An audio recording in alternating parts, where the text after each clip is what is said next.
Hadis berikutnya al-haditsus tsamin, istijabatud du'a, dikabulkannya doa pada bulan Ramadan. An Abi Hurairah ghafarallahu lahu wa li ummihi qala qala Rasulullah sallallahu alaihi wasallam, "Thalathatun la turaddu da'watuhum." Ada 3 orang yang tidak ditolak doa mereka. Pertama, as-shaim hatta yuftir, orang yang puasa sampai berbuka. Jadi sejak awal puasa dari subuh itu sampai maghrib, doanya mustajab. Wal imamul adil, dan pemimpin yang adil. Pemimpin di sini maksudnya adalah imamul a'zam, ya pemimpin untuk seluruh umat Islam di atas muka bumi. Atau kalau sekarang karena tidak ada imamul a'zam, maka maksudnya seperti para presiden, ya. Wa da'watul mazlum, dan doanya orang yang terzalimi.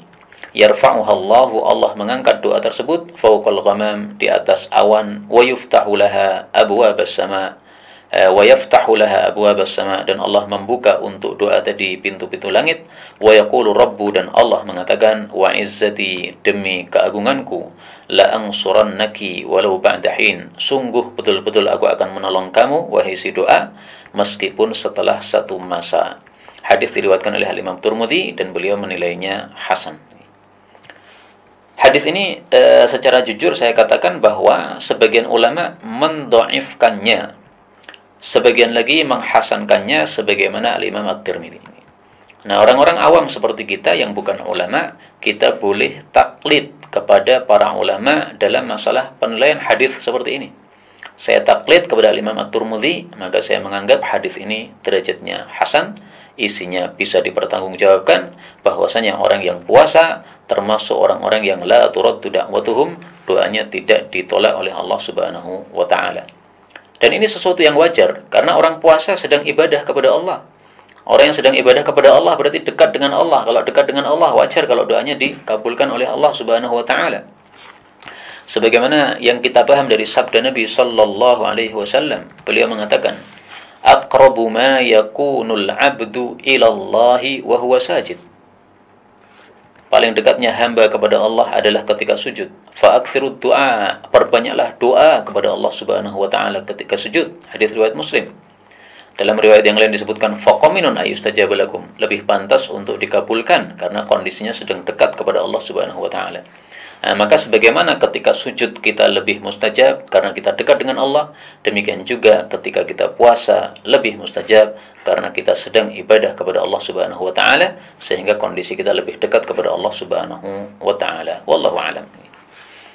Kemudian dari hadis ini kita ambil pelajaran juga bahwa Ramadan adalah bulan doa, ya.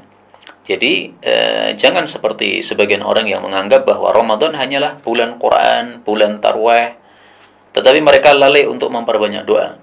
Jadi tolong diperhatikan, di bulan Ramadan tidak hanya tilawah yang kita perbanyak, juga doa kita perbanyak.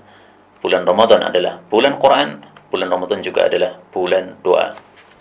Ada satu ayat yang sangat unik sekali pada masalah ini, ya.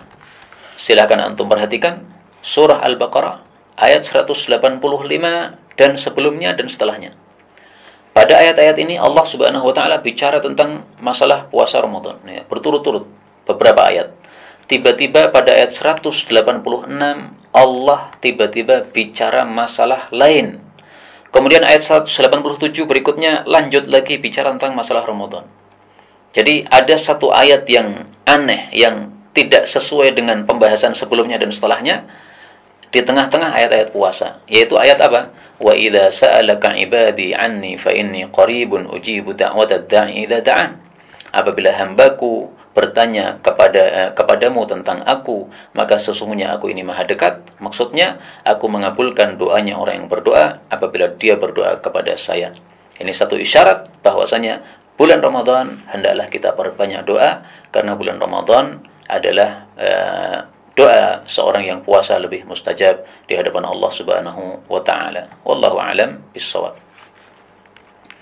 Kemudian dari hadis ini kita ambil pelajaran juga bahwa doanya orang yang terzalimi ini adalah doa mustajab. Meskipun orangnya orang kafir, kalau dia terzalimi doanya mustajab.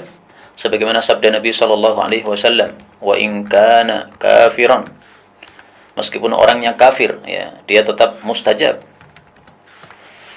Ittaqu da'watal mazlum. takutilah doanya orang yang terzalimi, wa in kana kafira, meskipun dia kafir, fa innahu laisa dunaha hijab, karena tidak ada hijab antara doa itu dengan Allah Subhanahu wa taala. Hadis riwayat Imam Ahmad, hasan.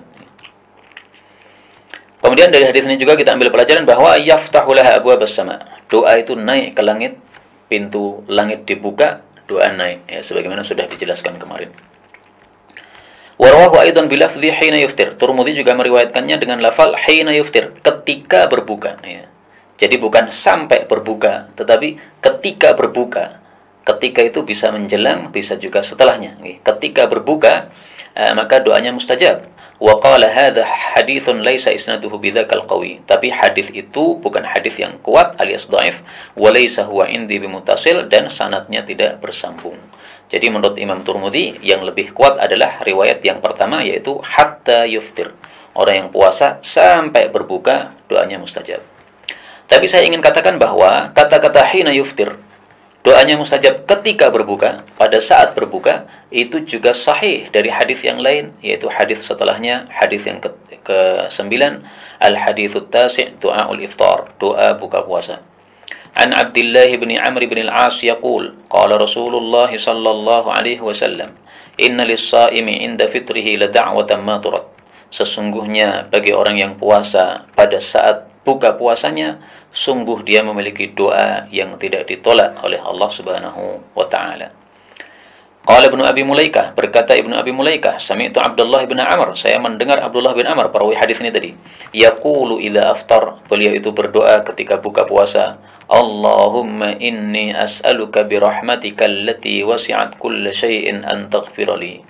Ya Allah, sesungguhnya aku meminta kepada Engkau dengan rahmat-Mu yang mencakup segala sesuatu, bahwa Engkau mengampuni terhadap aku. Hadis diriwayatkan oleh Ibnu Majah. Dalam kitab Zawaid disebutkan sanadnya sahih, karena Ishaq bin Ubaidillah bin Harith dikatakan oleh Nasa'i bahwa dia tidak bermasalah, dan Abu Zur'ah mengatakan dia seorang rawi thiqah, dan sisa rawi-rawi yang lain pada sanad ini adalah sesuai syaratnya Imam Bukhari. Ringkasnya, hadis ini sahih. Jadi hadis ini menunjukkan bahwa orang yang melakukan puasa, maka pada saat berbuka doanya mustajab. Nah, kata-kata pada saat berbuka, inda fitrih, ya, inda pada saat, kata-kata inda itu bisa bermakna sebelumnya, bisa juga ketika melakukan, bisa juga setelahnya. Ya, sebagaimana dalam hadis yang lain, misalnya Rasulullah Shallallahu Alaihi Wasallam bersabda bahwa orang puasa itu akan mengalami 2 kali bahagia. Pertama, bahagia ketika apa? Inda fitrih atau hina yuftir, ketika dia itu ketika dia itu berbuka. Nah, orang puasa gembira ketika berbuka. Ini gembiranya tidak hanya ketika berbuka saja. Menjelang berbuka dia sudah gembira karena sudah dekat waktu buka. Kemudian ketika berbuka tentu saja juga senang karena boleh makan, boleh minum. Kemudian setelah berbuka juga senang karena sudah hilang rasa laparnya. Dia bersyukur kepada Allah Subhanahu wa taala. Ya, karena itu kata-kata inda fitri, ya, doa orang puasa dikabulkan ketika berbuka. Ini bisa kita baca doa ini baik sebelum kita berbuka puasa maupun setelah kita berbuka puasa.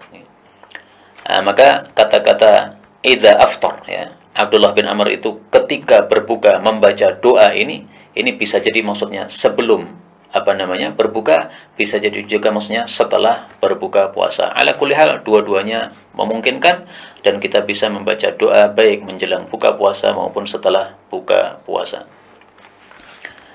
Adapun doa yang terkenal, Allahumma laka sumtu wa ala rizqika aftartu, maka ini tidak ada satupun hadis yang sahih.